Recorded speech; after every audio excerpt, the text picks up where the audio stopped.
일단 저기 30년 만에 이거 보셨는데요. 감에 좀 말씀해 주시죠. 네, 우선 어지러운 영화를 이렇게 장시간에 걸쳐 보셔서 욕보셨습니다. 저는 사실 이 해결사를 얼마 전에 요즘 한참 액션 영화 전문하는 감독 류수환 감독이 리메이크도 했어요.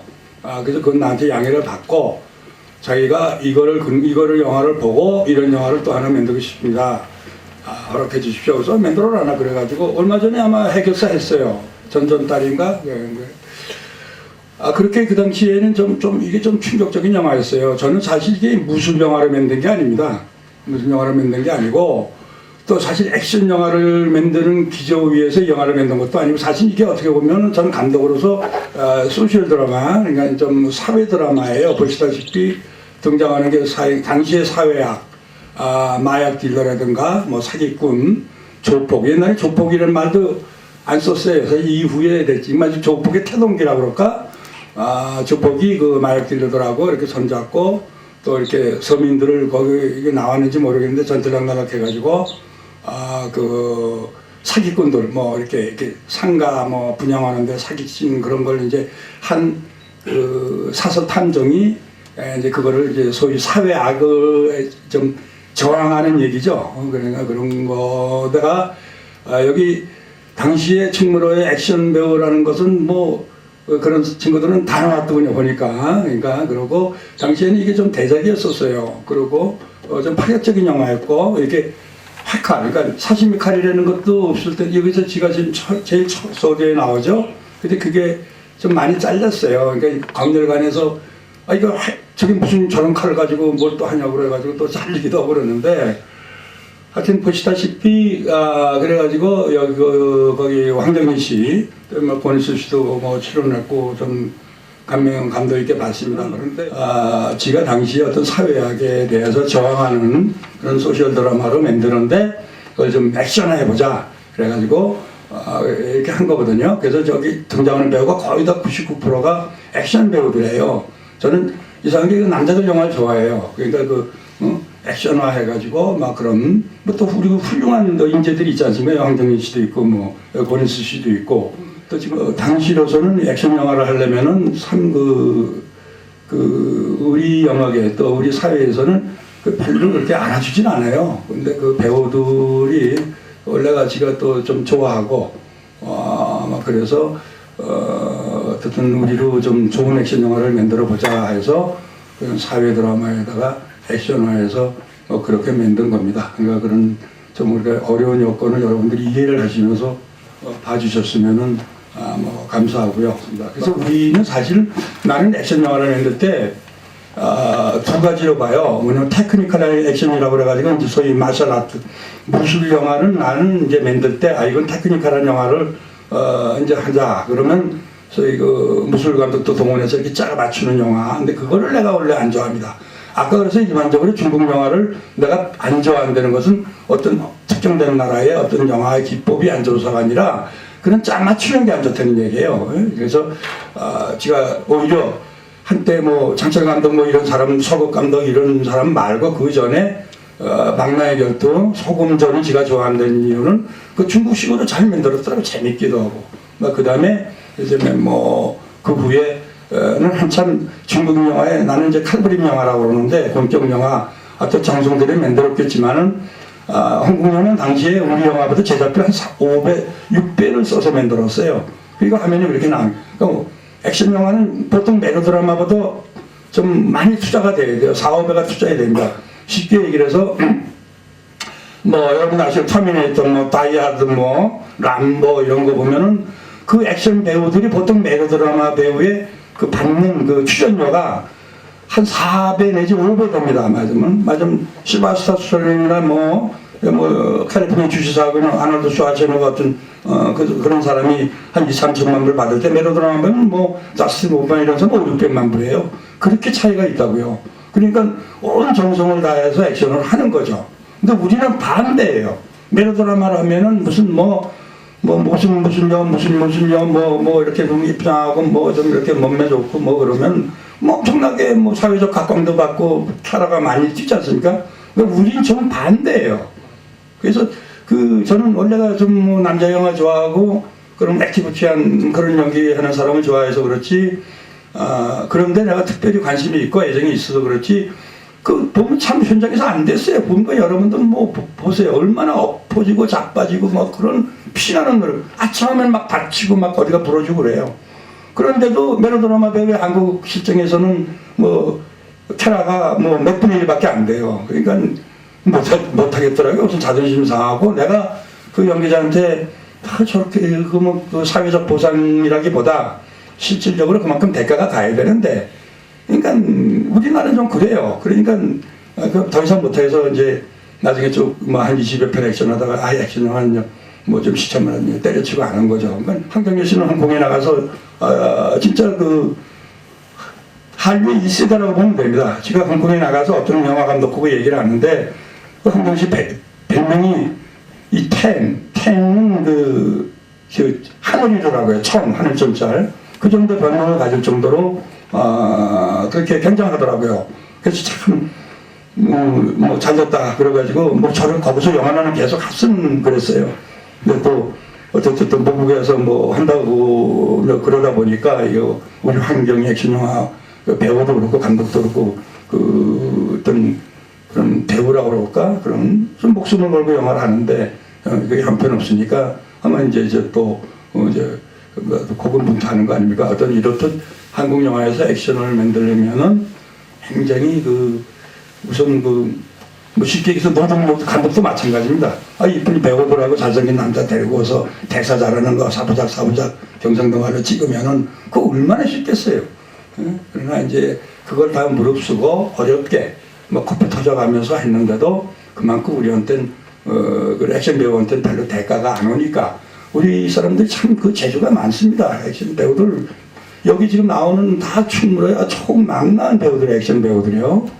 근데도 그렇게 좀 사회적으로 이름도 그렇고 실제로 재정 문제도 그렇고 그런 것을 어떤 한 만큼 효과를 못 거두니까 저도 안타깝고 그래서 꾸준히 전 그래서 그래요. 이명세 감독이든 머리소환 감독이든 너희들 액션 만들어라. 액션 만들고 다이아드 같은 거 만들고 뭐 보통 만들고 지금 능력이 있는 액션 감독 몇 명 있어요. 만들어서 세계적으로 뭐 우리가 만든 액션 영화가 뭐 뉴욕이나 파리나 런던이나 뭐 베이징이나 뭐 하다못해 저 히말라야에는 티벳, 부탄 같은 데서도 동시 개봉이 되면 얼마나 좋겠냐 이게. 근데 그런 가능성은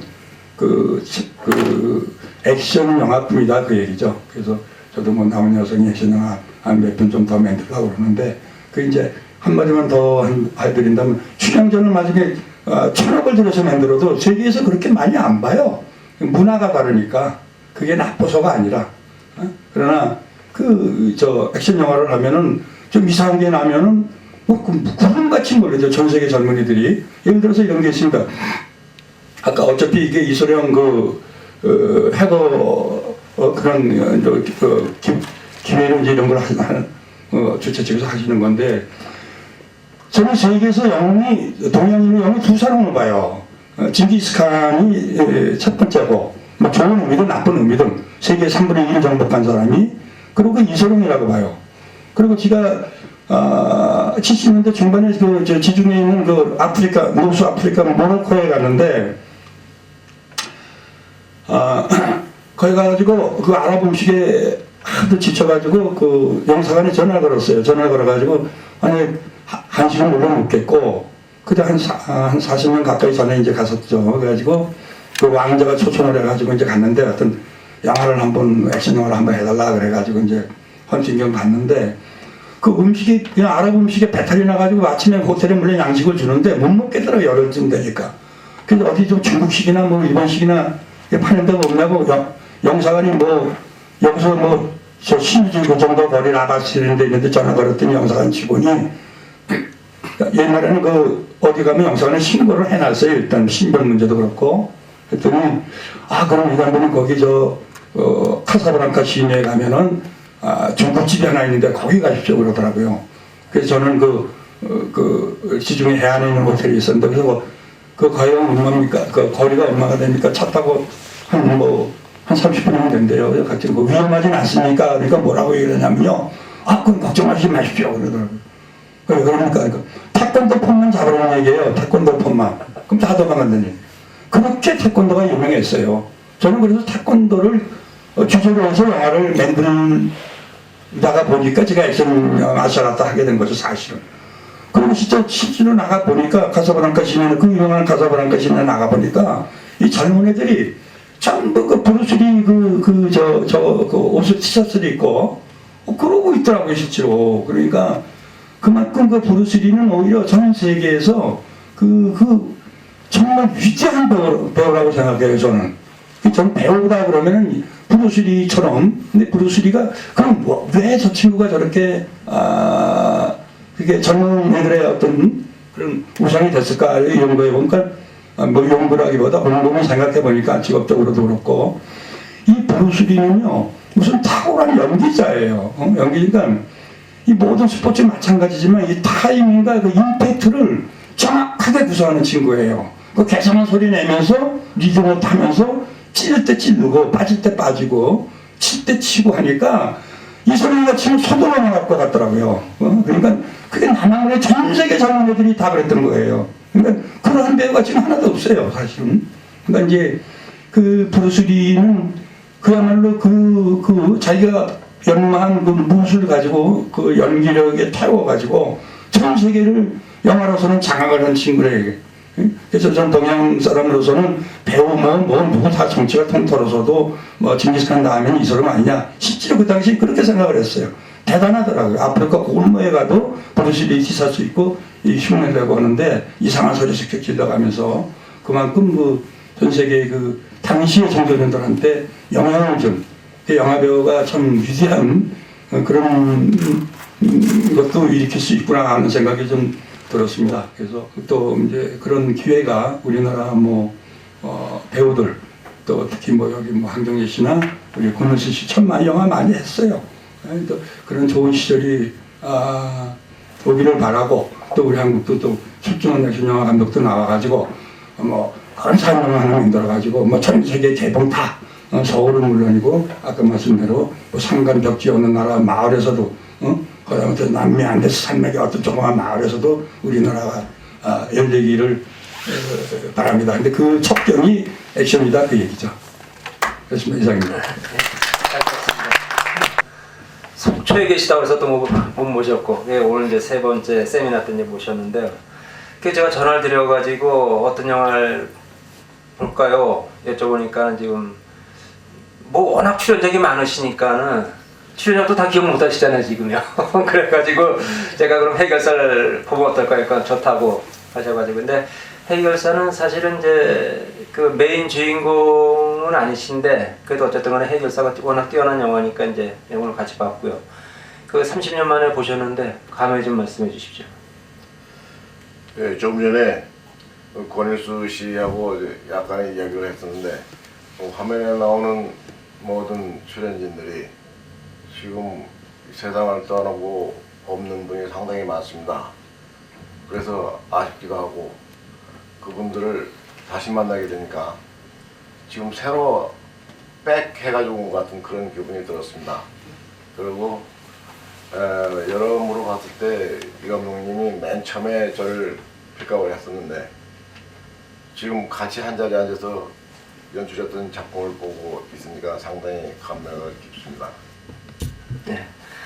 우리 권 선배님은 지금 그 앞장면에 이제 맨 처음 나오시고 뒤에도 또 이렇게 나오시고 하셨는데 그 당시에 어떻게 홍콩 가셨고 이 영화는 그 토마스 팽이라는 사람이 지금 프로듀서로 돼 있고 자기가 또 감독으로 또 이렇게 자막을 놓았어요. 근데 어떻게 됐는지 경위 좀 말씀해 주세요.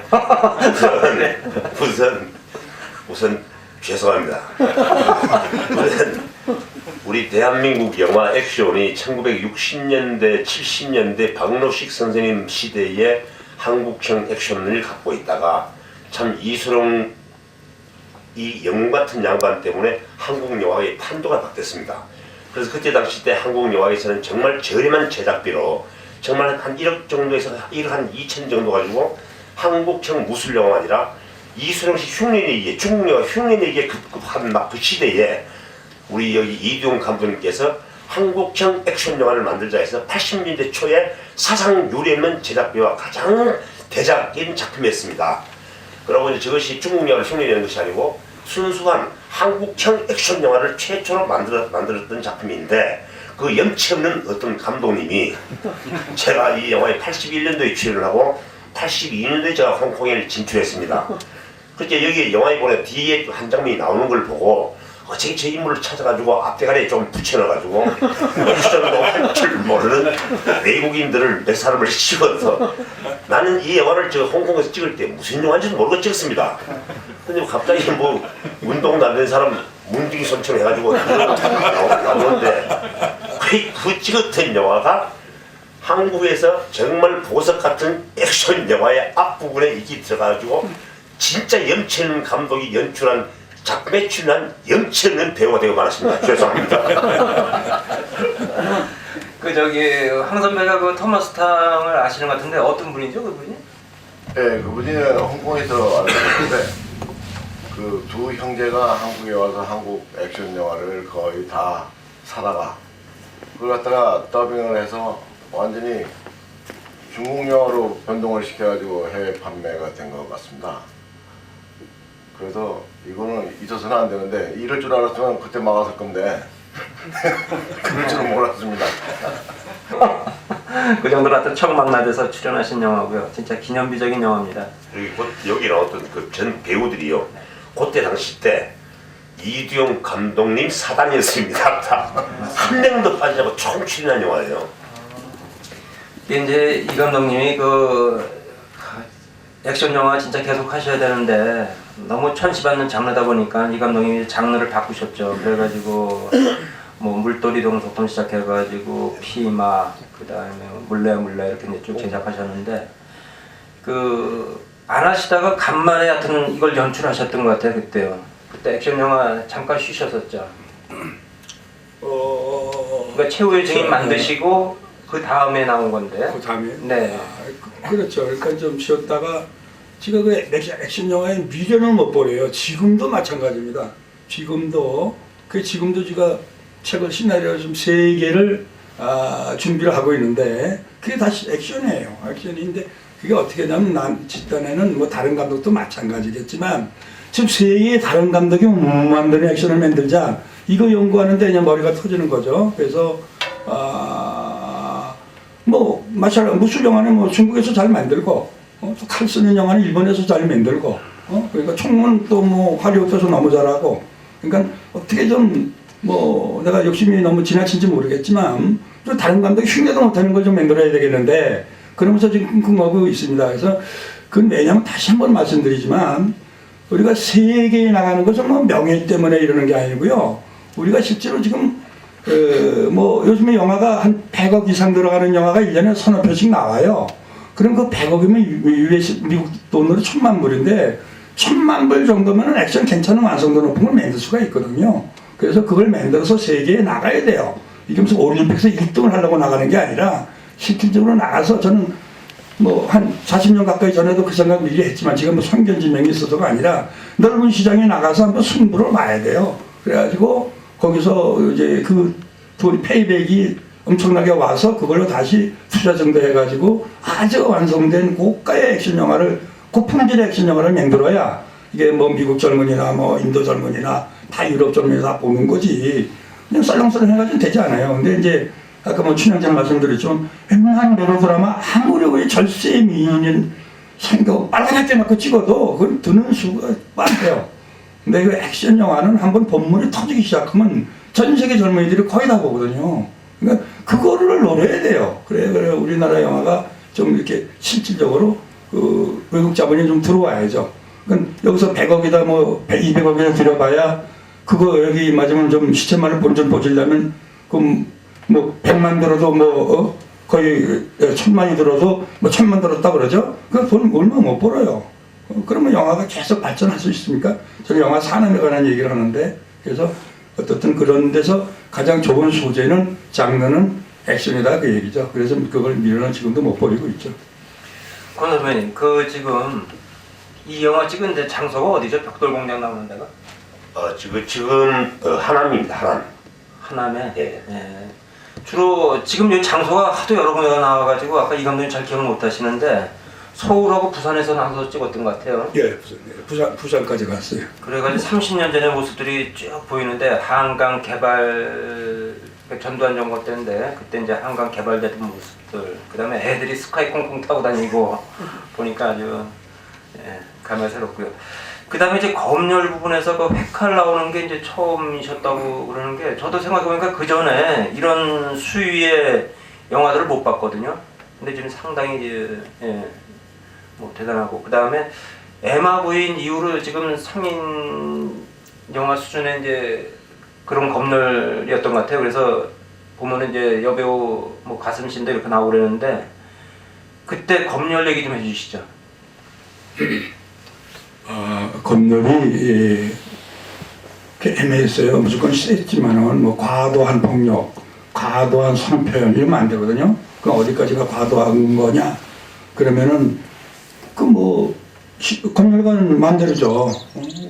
전사 마음대로 이제 자르고 그러는 건데 그 당시에 이게 지금 내 기억에 그 회칼, 긴 칼이 그게 내가 어디서 그런 힌트를 받았는데 그때 이제 조폭이라고는 말 안 했을 때 깡패, 건달 그랬잖아요. 그러니까 이제 긴 칼을 이렇게 쭉 꺼내는데 그때 검열이 지가 입회했어요. 이 영화 할 때.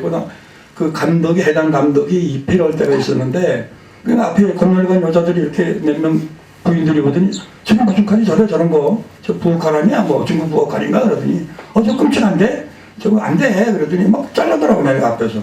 뭐 그 정도로 그러고 그리고 뭐 이렇게 뭐 연출이라는 게 음흉하는 건데 그것도 뭐 사실감 주려고 그러는 건 아니고 어떤 정도 사실감이 좀 있어야 되잖아요. 뭐 해서 뭐 여기서 뭐 그 이가 다 왕창 빠지고 옛날에는 이제 그랬거든요. 맞으면서 서로 싸움다 그런 다음은 뭐 야 옥수수가 다 나갔다 뭐 이런 말도 하고 그랬는데 뭐 그러면 자르고 하여튼 검열이 보통 센 게 아니었죠. 그러니까 성표현하고 좀 이렇게 액티비티한 장면에서 좀 자는. 근데 요즘엔 뭐 간까지 꺼내가지고 그것까지 크로즈업으로 찍잖아요.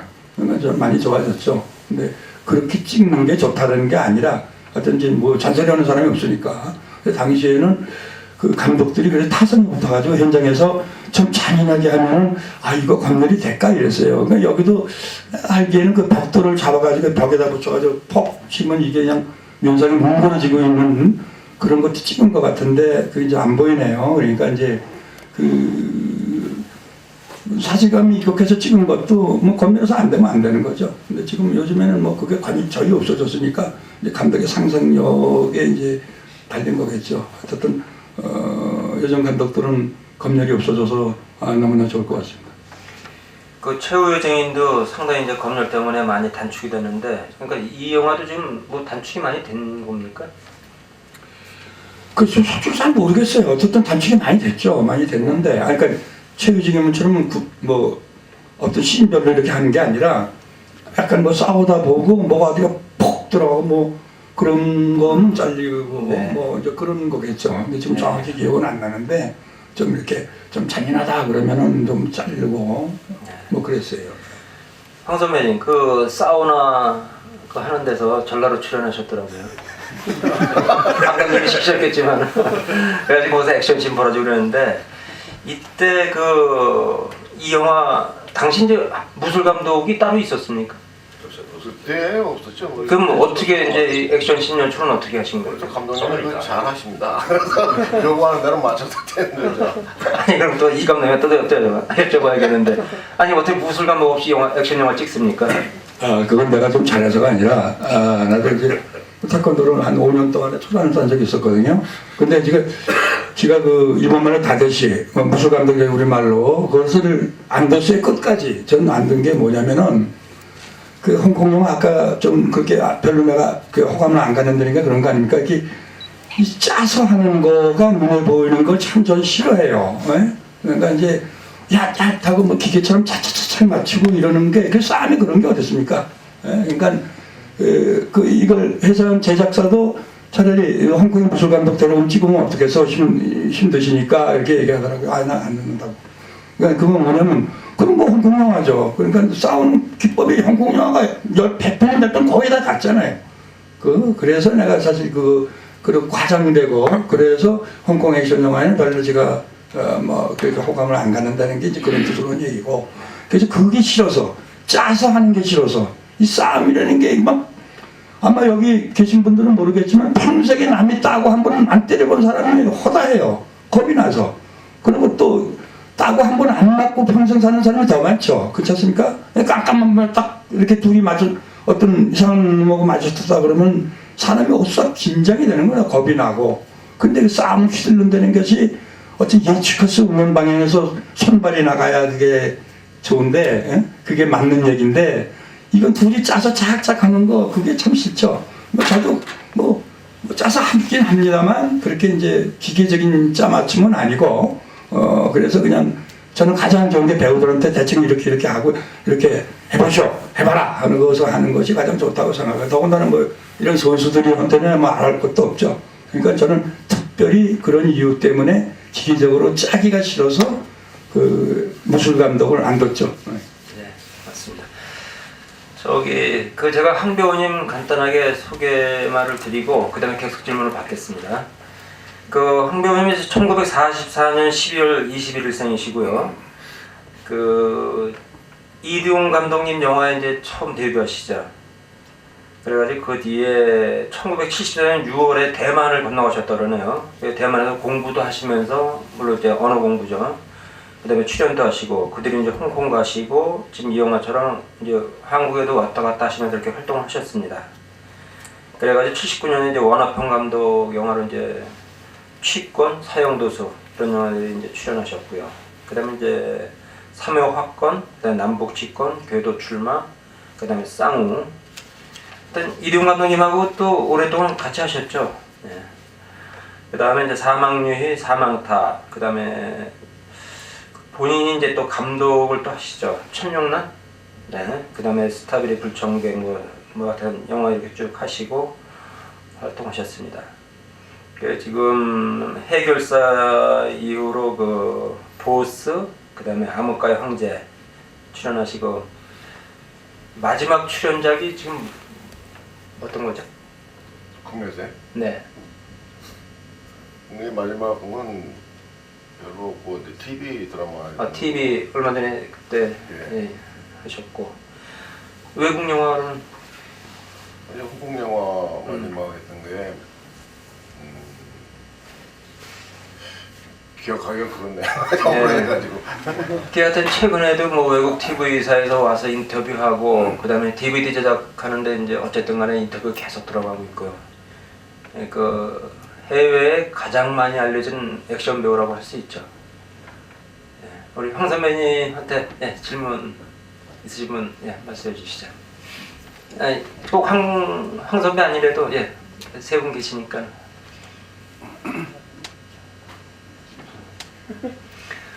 황 선배님 출연작이 너무 많으셔가지고 기억을 잘 못하시고요. 말씀하시죠. 해결사 영화 중에 아까 잠깐 옆에서 말씀드렸는데 두 분이서 횟집에서 싸우는 거 있잖아. 나오면 막 건물 부서지는 장면 굉장히 위험해 보이는데 어떻게 촬영하셨는지 궁금해요. 나오면 막 건물 부서지면서 발차는 두 분이서 무슨 놀이시설 그쪽 두 분이서 싸우시는 내가 답변해야 되겠네. 그게 아마 우선 장소가 인천이지, 인천인데. 그러니까 이게 몸으로 한 거예요. 위험하죠, 위험한 게. 근데 기존 건물에다가 그걸 다시 세팅을 해서 그렇게 해가지고 이제 저희 감독이 콘티라는 걸 해요. 이렇게 찍겠다는 그런 기둥을 세우고 위험하죠. 그러니까 우리는 그냥 몸으로 하는 수밖에 없죠. 근데 배우들이 잘해서 그렇지. 그러니까 그걸 일일이 이제 해서 이렇게 이제 그럴 때 저는 짜 맞춤을 그때 하죠. 이제 몇 탑 뒤에 이 사람을 치다가 지나가서 나무를 치게 되고 그리고 이게 내려앉고 쉬운 일이 아니에요. 그러니까 이제 팍 쳐도 이게 내려와야 되는데 안 내려올 수도 있고 그럼 또 에너지만 다시 해서 피아노 줄이라는 것을 안 보이는 걸 잡아당기기도 하고 이래가지고 아슬아슬하게 한 거죠. 그건 외국처럼 그렇게 안전하게 한 게 아니고 특히 확 튀어나가는 거는 홍콩에서는 요즘 그 후에 와이어 액션이라고 여러분 액션 영화 잘 아시면 아실 텐데 그런 걸 잡아당기는데 우리는 그런 거 안 하고 그냥 생으로 한번 하는 거죠. 그러니까 죽지만 않을 정도로 뭐 이렇게 위험을 무릅쓰고 하는 거죠. 그러니까 우리 배우들이 굉장히 열심히 한 거죠. 그러니까 그때도 사고 안 낸 게 다행이죠. 뭐 대서 뭐 부서지고 이러는 거냐 뭐 이렇게 하겠지만 여기 부러지면 이게 내려와야 되고 뭐 이런 게 내가 이제 복잡한 주문을 한 거죠. 근데 그게 다행히도 사고는 안 나서 그렇지 거기다 이제 그 기존 건물에다가 다 그런 세팅을 다 해가지고 주저앉게 하고 외국 헐리우드 영화는 휘규목이라고 그래가지고 그 창문 뚫고 그러는 게 다 만든 거거든요. 가루같이 부서지는 건데 그러니까 하나 상처가 없죠. 뭐 우리는 그런 시설도 없고 유리도 뚫고 나가는데 그냥 그 아이스크림 같은 걸로 헐리우드에서는 하는데 홍콩도만 해도 그걸로 하죠. 우린 그런 게 없으니까 그냥 생유리 가지고 막 그래서 배우도 막 다치기도 하고 막 그러는데 요즘에야 뭐 돈으로 사가지고서 이제 하긴 하는데 그 당시엔 그런 게 없었죠. 위험을 무릅쓰고 하는 거죠. 그렇게 해서 됩니다. 그 객석에서 여쭤보기 불편할 수도 있는 질문인데 지금 이제 떠도는 소문에 월남전에 이제 참전하셨잖아요. 예. 그 월남전에서 그 사건이 있었는데 그게 진실이에요? 지금 이제 알려진 루머가 뭐고? 사람 죽은 거예요. 네네. 그거에 좀 말씀 좀 해주시죠. 이제 월남에 그 참전 용사로 갔을 때입니다. 그래서 이제 태권도를 전문으로 하니까 태권도 교관으로서 근무를 하고 있는데 이제 각 미군 부대 혹은 또 월남 부대 뭐 이런 부대나 학교 이런 데서 재민 사업으로 이제 그 교육을 시키고 그러는데 그 자들이 툭하면 잘 덤벼와요.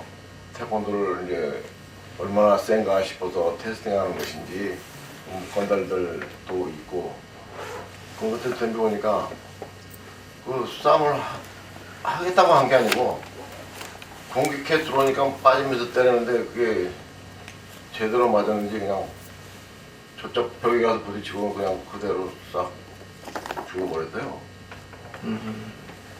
그런 일이 있어가지고는 그 뒤로부터 손 쓰고 발 쓰는 건 상당히 조심을 하고 있습니다. 이제 이 얘기가 그 영화사에서 그 선전용으로 만든 얘기라고 이제 생각들 하고 있어가지고 궁금해하거든요. 그래서 제가 대신 여쭤봤습니다. 저랑은 이제 인터뷰를 뭐 길게 하셔가지고 그 안태근 카페에 일단은 그 인터뷰한 내용이 다 올라가 있습니다. 네. 그 다음 질문. 네, 민자. 네. 선생님 그 영화 굉장히 많이 출연하셨는데요.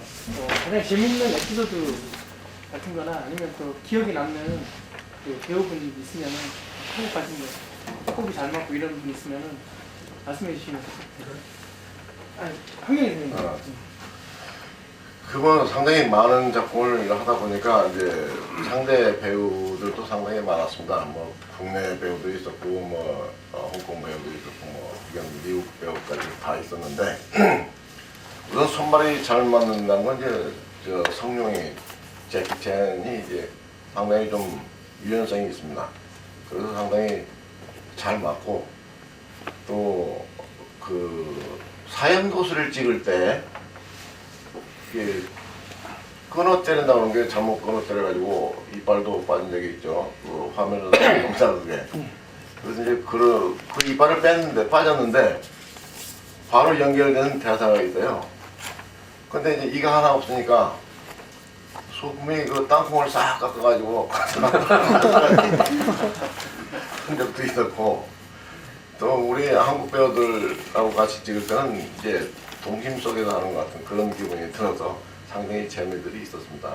근데 이제 손발이 잘 맞는 이제 배우들은 이제 홍콩일 경우 여러분들 잘 아시는지 모르겠는데요. 외파리 왕후라고 있어요. 그 상당히 오래전에 있던 배우인데 이제 그 친구도 손발이 잘 맞고 그다음에 성룡이가 상당히 잘 맞고 그다음에 유충량이라고 있습니다. 그분은 이제 그 발을 참 많이 잘 쓰는데 그분하고도 손발이 잘 맞는데 좀 느린 게 탈이죠. 늦다 보니까 빨리 움직여야 되니까 막 때립니다 제가. 그러니까 안 맞으려고 빨리 움직이다 보니까 그 다음에는 온몸이 다 멍이 들어가지고 그 이제 촬영을 못하고 며칠 지난 후에 찍은 적도 있고 그러는데 제가 고의적으로 그렇게 때렸습니다. 그래야 빨리빨리 움직이니까.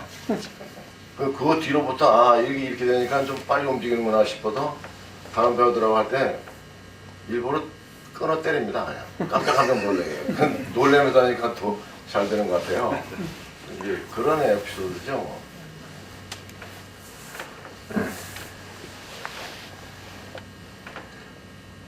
네, 다음 질문. 네.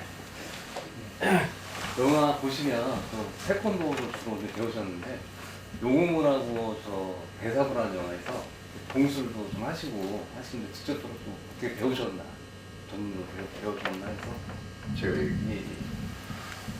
예, 주로 이제 그 태권도, 나는 무술을 참 많이 했습니다. 뭐 별의별 무술을 다 해가지고, 뭐 자유자재로 다 움직이기 때문에 그 힘을 이용하는 법도 알고, 그러다 보니까 이제 그 무기 다루는 건 이제 그때그때 그 무술 감독이 가르쳐 주는 대로 바로바로 시행을 했고, 그 다음에 그 원리는 다 똑같기 때문에 그 원리는 즉 원이지 않습니까?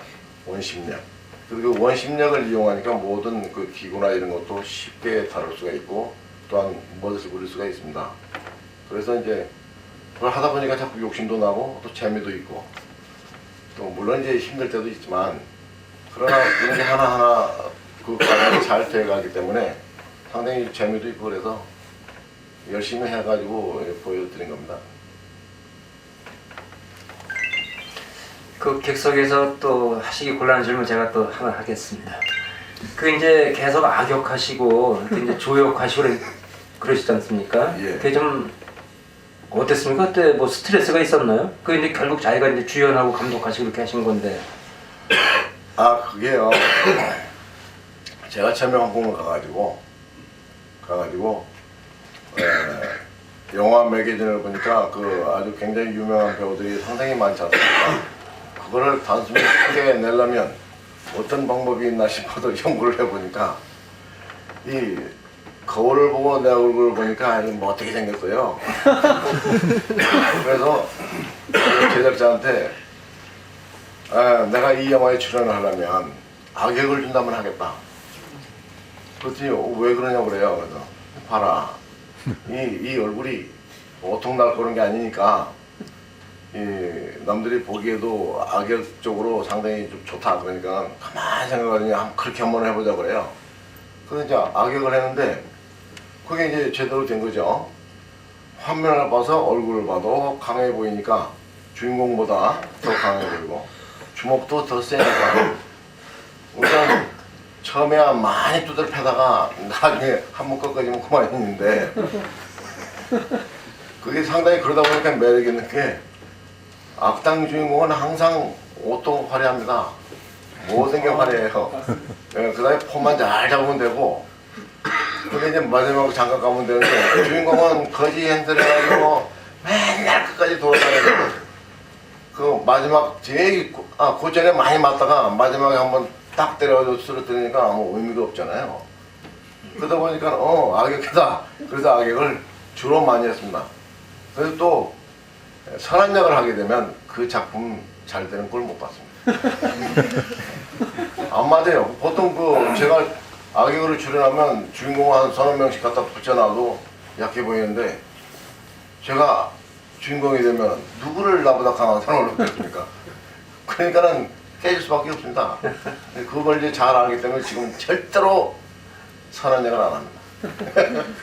제가 제가 말씀드려야 되겠네요. 조금 이제 전 지금 생각이 다른 게 지금 뭐 이걸 뭐 거의 뭐 30년, 40년 가까이 제가 처음 보는 데인가요?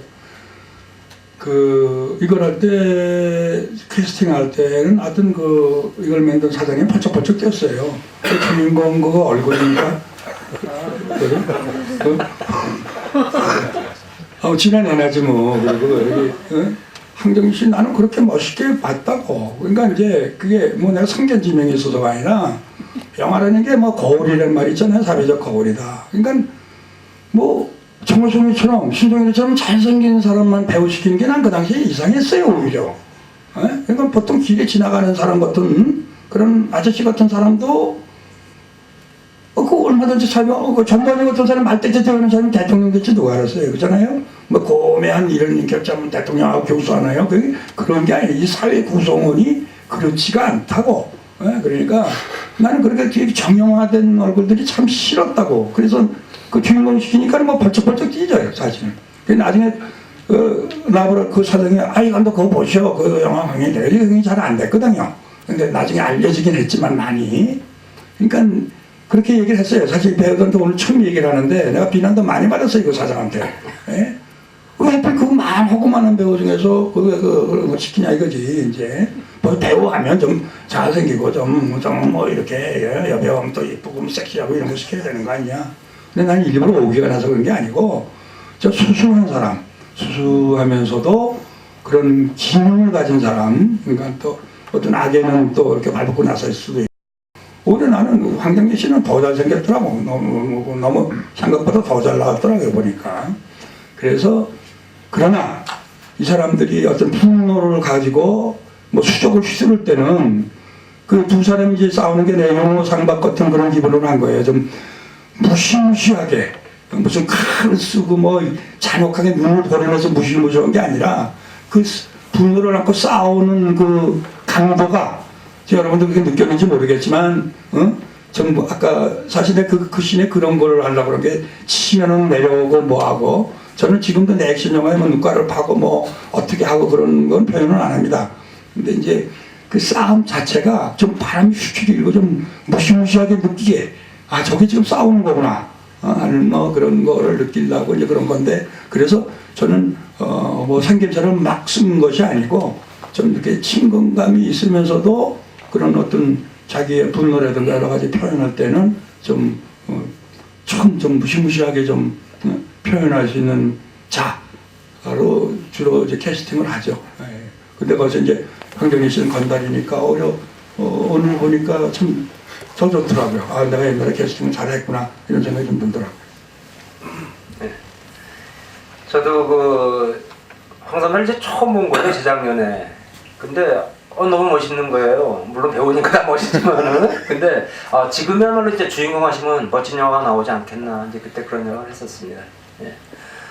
그래서 네. 덧붙여서 뭐 제가 말씀드려야겠는데 그 당시에 어쨌든 전 태권도 하는 사람을 영어들은 71년도에 이렇게 모집을 할 때 한 300명 하는데 한 30명 그 사람들 모집을 해서 이제 연기를 약간 주문 가미를 해가지고 영화를 이제 만들기 시작해 영어들은 첫 번부터 71년도입니다. 그게 첫 번째 마셜 아트 영화죠. 그러니까 아까 내가 정문문 보니까 13년이던데 그 전에 뭐 내가 성견지명이 있어서가 아니라 우리는 마셜 아트를 해야 되는데 우리 마셜 아트는 뭐냐 태권도밖에 없더라고요. 여러분들 우리 국내에서는 이상하게 태권도 별로 안 알아주는데 전 세계에 나가면은 한국이 어디 있는지는 몰라도 태권도는 다 합니다.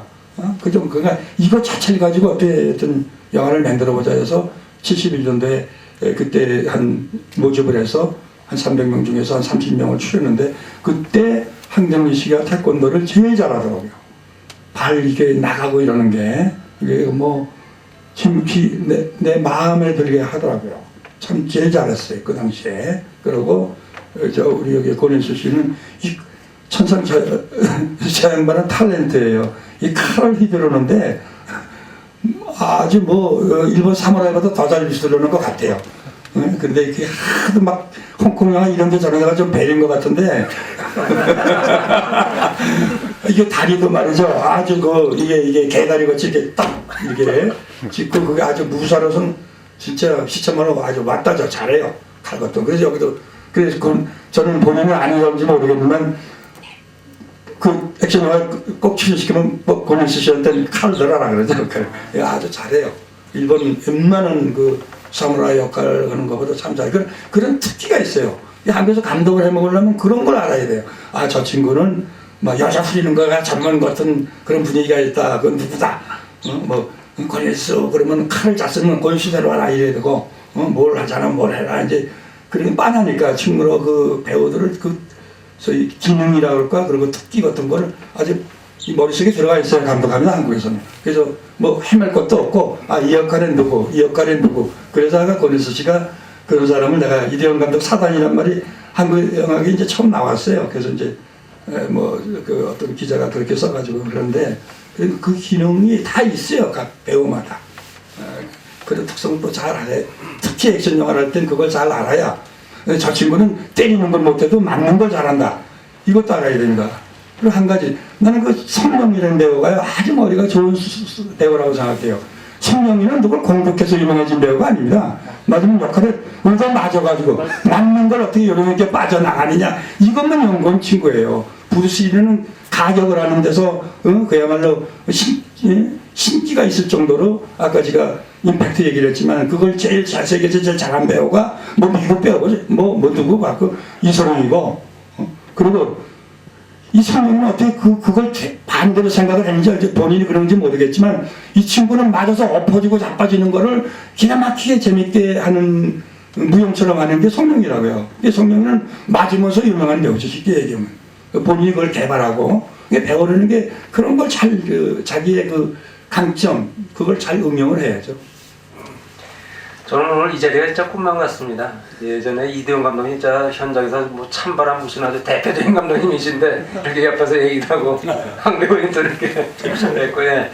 우리 저 권 선배님 말입니다. 예. 그 감독 하시게 된 그때 얘기 좀 해주시죠. 어떻게 감독 데뷔하셨는지. 예.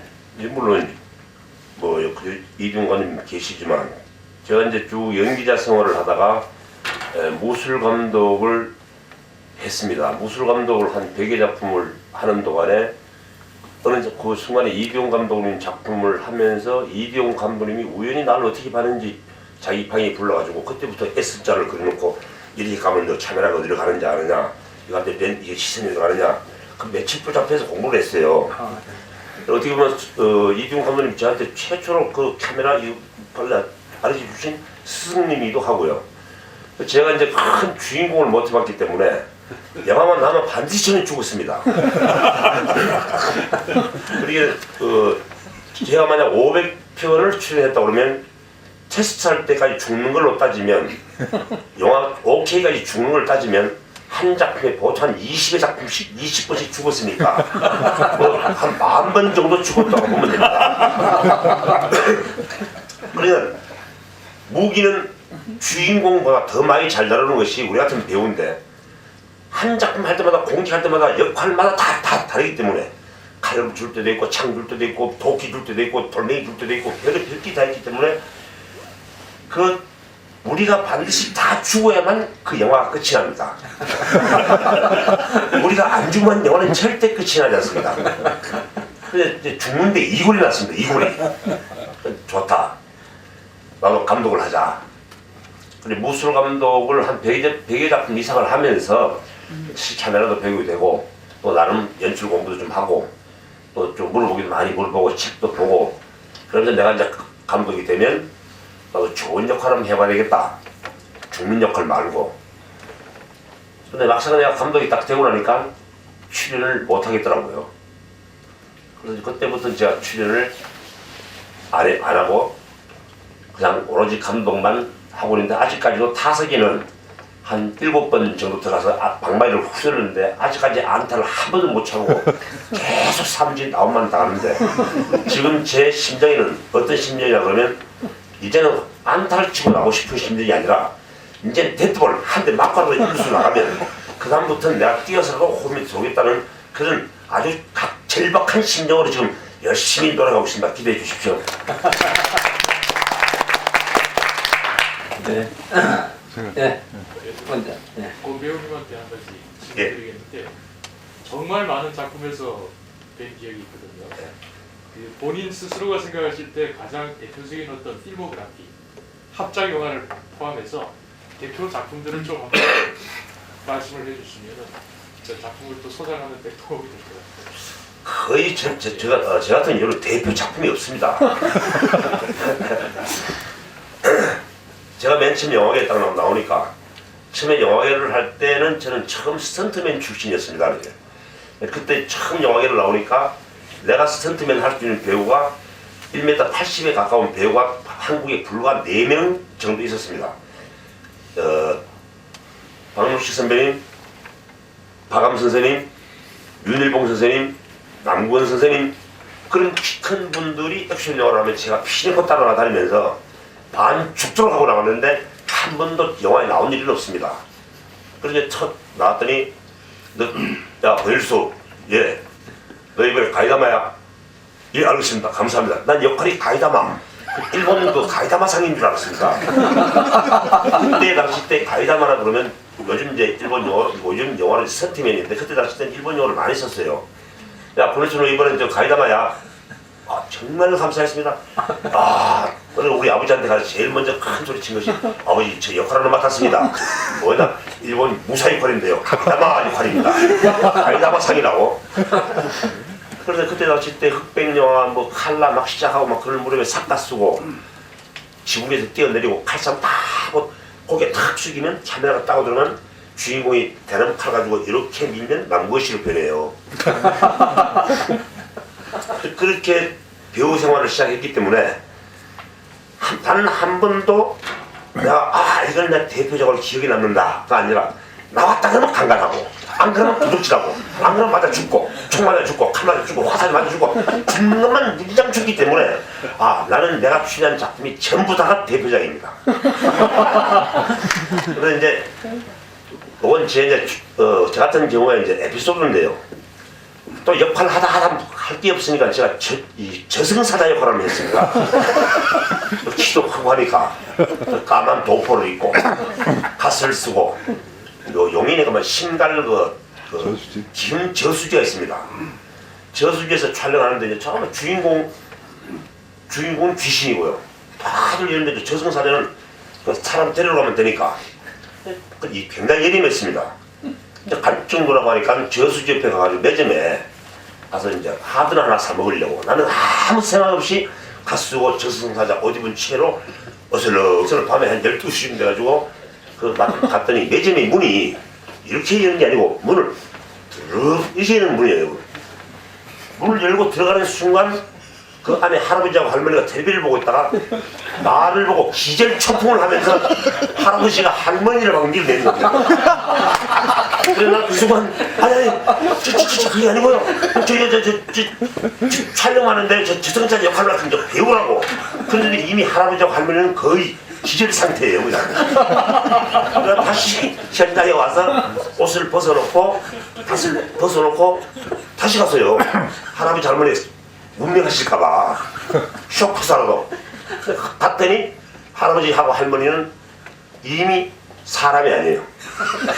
내가 정상적으로 와서 사실대로 설명을 했는데도 내 말을 안 믿습니다.